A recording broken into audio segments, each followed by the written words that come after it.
লক্ষ্মী বাবা আমার, খেয়ে নে, খাবারের ওপর রাগ করতে নেই। আমি বলছি আমি খাবো না, খাবো না মানে খাবোই না। এমন করতে হয় না, লক্ষ্মী বাবা আমার, না খেলে যে ক্ষুধায় অনেক কষ্ট হবে তোর। হোক আমার কষ্ট, তাতে তোমার কি? আমার কষ্টে কি তোমাদের কিছু যায় আসে নাকি? বাবা আমার, আগে খেয়ে নে, তারপর তুই যা বলবি তাই শুনবো আমরা। একটু মুখে দে।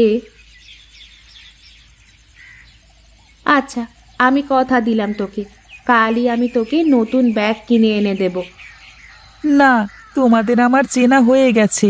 এখন ফুসলিয়ে ফাসলিয়ে খাওয়াতে পারলে পরে আর মনে থাকবে না। নতুন ব্যাগ কিনে না আনা পর্যন্ত আমি কিছুই খাবো না। কি হচ্ছে এখানে শুনি? কি আর হবে, সেই কখন থেকে খাওয়ানোর জন্য দাঁড়িয়ে আছি, এক মুঠো ভাতও গালে দিল না। আরে না খায় রেখে দাও, পেটে টান পড়লে তখন হাঁড়ি খুঁজে খুঁজে খাবে। হ্যাঁ, দিন দিন লাই দিতে দিতে যেন মাথার উপর চড়ে বসেছে। তুমি থামো তো, তোমার অফিসের সময় হয়ে যাচ্ছে, তুমি যাও।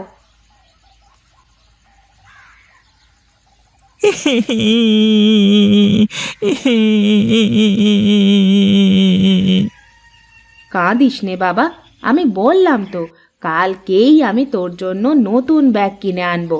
আর যদি তোর বাবা না আনে, তাহলে আমি নিজে গিয়ে কিনে আনবো। সত্যি বলছো তুমি? আর যদি না কিনে দাও তাহলে কিন্তু আমি বাড়ি ছেড়ে চলে যাব, মনে থাকে যেন। ঠিক আছে বাবা।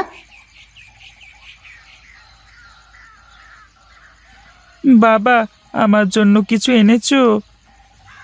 না রে বাবা, আনতে তো চাইছিলাম, কিন্তু গল্পে গল্পে চলে এসেছি রে, আর মনে নেই। তাহলে তুমি এক্ষুনি আমাকে 2 টাকা দাও, আমি দোকানে যাব। আমার কাছে তো এখন 2 টাকা নেই বাবা, আমি আবার ওবেলায় যাবো নে, তখন তোর জন্য খাবার নিয়ে আসবো। 2 টাকাও নেই তোমার কাছে? সব নোট টাকা, খুচরো টাকা সব ফুরিয়ে গেছে রে বাবা।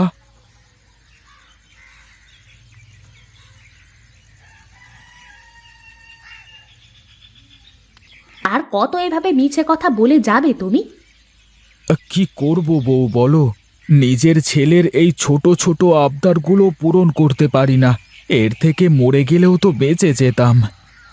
ও কথা মুখেও এনো না, ও তো ছোট মানুষ, তাই না বুঝে যখন তখন যা কিছু চেয়ে বসে। তা তোমার কাজের কি কোনো ব্যবস্থা হলো? না গো, তেমন কাজ এখনো জোগাড় করতে পারিনি। চিন্তায় তো মাথায় কোনো কাজই করতেছে না। আমি আরো ভাবলাম যে আজ যদি কোনো কাজ পাও, তাহলে তোমাকে বলবো ছেলেটার জন্য একজোড়া স্যান্ডেল আনতে। ঠান্ডা মাটিতে কেমন খালি পায়ে ঘুরে বেড়াচ্ছে। দেখি ও বেলা একটু খোঁজ করে, কাজ বাজ একটা না একটা মিলে যাবে। তা তোমার রান্না বান্না কত দূর? এই তো রান্না শেষ হয়ে গেল, তুমি হাত মুখ ধুয়ে এসে বসো, আমি খাবার দিচ্ছি। কিরে বাবা, না খেয়ে বসে আছিস কেন? রোজ রোজ এই ডাল দিয়ে ভাত খেতে আর ভালো লাগে না। আজকের মতো খেয়ে নে বাপ, কাল থেকে মাছ দিয়ে ভাত দেব। খেয়ে নে বাবা, আমি তো মাছ কিনতে বাজারে গিয়েছিলাম, কিন্তু যেয়ে দেখি বাজারের সব মাছ ফুরিয়ে গেছে। তাই তো আজকে মাছ কিনতে পারিনি। বাবা, এবার কিন্তু আমাকে নতুন সোয়েটার কিনে দিতে হবে, শীত তো চলেই এলো। আগে ভালো করে শীত আসুক, তারপর কিনে দেবক্ষণ। একটা সোয়েটার আজ ক বছর পরছি বলো তো মা? ঠিক আছে রে বাবা, এবার শীত শুরু হওয়ার আগেই তোর জন্য নতুন সোয়েটার কিনে দেব। এখন চুপচাপ খেয়ে নে তো দেখি, তোদের খাওয়া শেষ হলে আমি বাইরে কাজে যাব।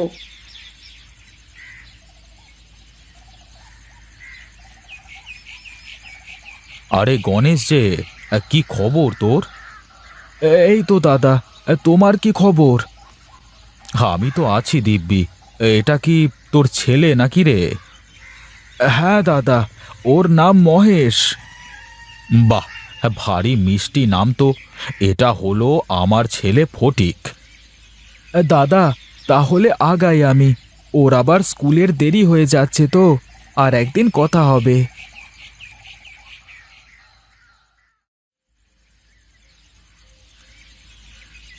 দেখেছো বাবা, ওই ছেলেটা কেমন ছেঁড়া ব্যাগ নিয়ে স্কুলে যাচ্ছে। ওর বাবা গরিব তো, তাই ও ছেঁড়া ব্যাগ নিয়ে স্কুলে যায়। আমি হলে কোনোদিনই যেতাম না, দরকার হয় স্কুলেই যেতাম না। হ্যাঁ। তুমি কি ওনাদের চেনো বাবা? হ্যাঁ রে বাবা, আমরা আগে একই স্কুলে যেতাম। ও আচ্ছা, ওনারা বোধহয় অনেক বড় লোক, তাই না বাবা? হ্যাঁ রে বাবা, ওরা অনেক বড় লোক, অনেক বড় বাড়ি। ওই ছেলেটার ব্যাগটা কত সুন্দর, আমার যদি ওরকম একটা ব্যাগ থাকতো।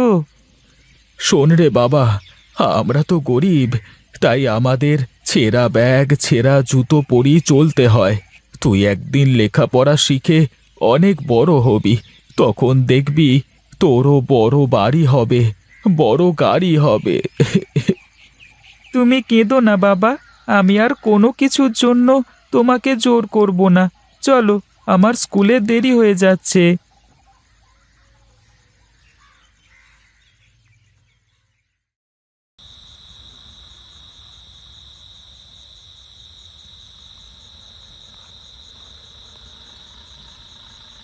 বুঝলে গিন্নি, এই ছেলেটাকে নিয়ে আমার বড়ই দুশ্চিন্তা হয়। তুমি খামোখা চিন্তা করতেছ, ও তো এখনো অনেক ছোট, বড় হলে সব ঠিক হয়ে যাবে। আমি যখন ছোট ছিলাম তখন একবেলা খেয়ে দুবেলা না খেয়ে থেকেছি। আমার বাবা মা খুবই গরিব ছিল, মাঝে মধ্যে তো রাতে শুধু পানি খেয়ে ঘুমিয়ে যেতাম। তুমি কষ্ট করেছো বলেই তো এখন আর আমাদের কোনো কষ্ট নেই।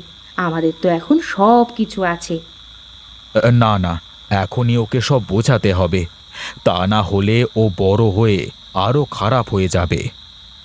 আচ্ছা, তুমি এখন এসব কথা বাদ দিয়ে ঘুমাও তো দেখি।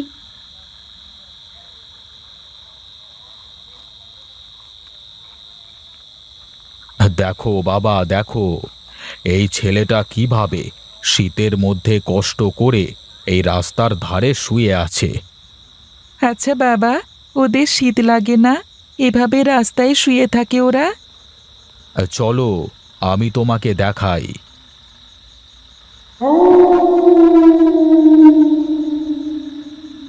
এই ছেলে, ওঠো, ওঠো। বাবু, আমি কিছু করিনি বাবু, আমাকে ছেড়ে দেন বাবু, আমাকে ছেড়ে দেন। এই ছেলে, তুমি এইভাবে রাস্তায় শুয়ে আছো কেন? তোমার ঘর বাড়ি নেই? বাবু, আমার মা বাবা কেউ নেই, এই রাস্তায় আমার ঘর বাড়ি। এই শীতের মধ্যে এভাবে শুয়ে আছো, তোমার শীত লাগে না? শীত তো লাগে, কিন্তু কি আর করব, আমার মতো রাস্তার ছেলের শীত লাগলে কার কি আসে যায়। বাবা, তুমি ওকে এক্ষুনি একটা শীতের কাপড় কিনে দাও। তোমরা এখানেই দাঁড়াও, আমি এই যাব আর এই আসব।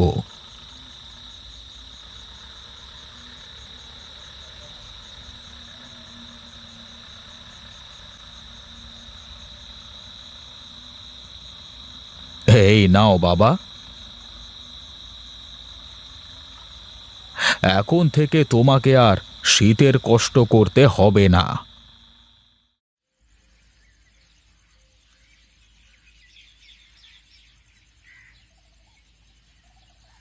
যা শীত পড়তেছে, তাতে করে গরিব মানুষের তো বেঁচে থাকাই দায়। গরিবের সবকিছুতেই সমস্যা গো গিন্নি, গরিব হয়ে জন্ম নেওয়াটাই পাপ। একদিন আমি অনেক বড় হব বাবা, তখন আমরা সব গরিব অসহায় মানুষকে সাহায্য করব। দোয়া করি বাবা, তোর মনের আশা যেন পূর্ণ হয়।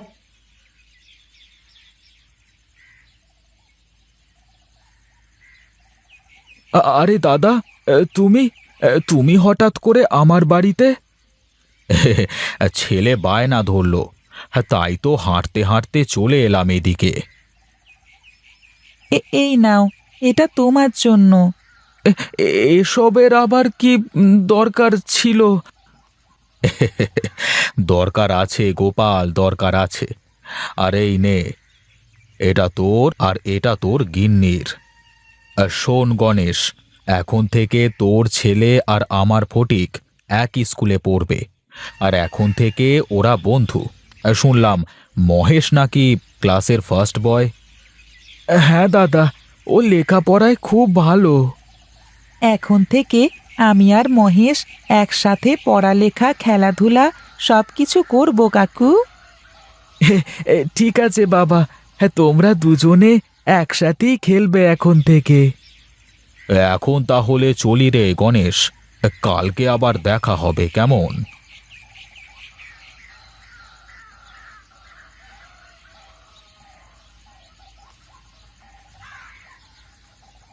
এই নাও তোমাদের দু বাপ বেটার চা। তাড়াতাড়ি ধরো, ঠান্ডায় হাত বরফ হয়ে গেছে আমার।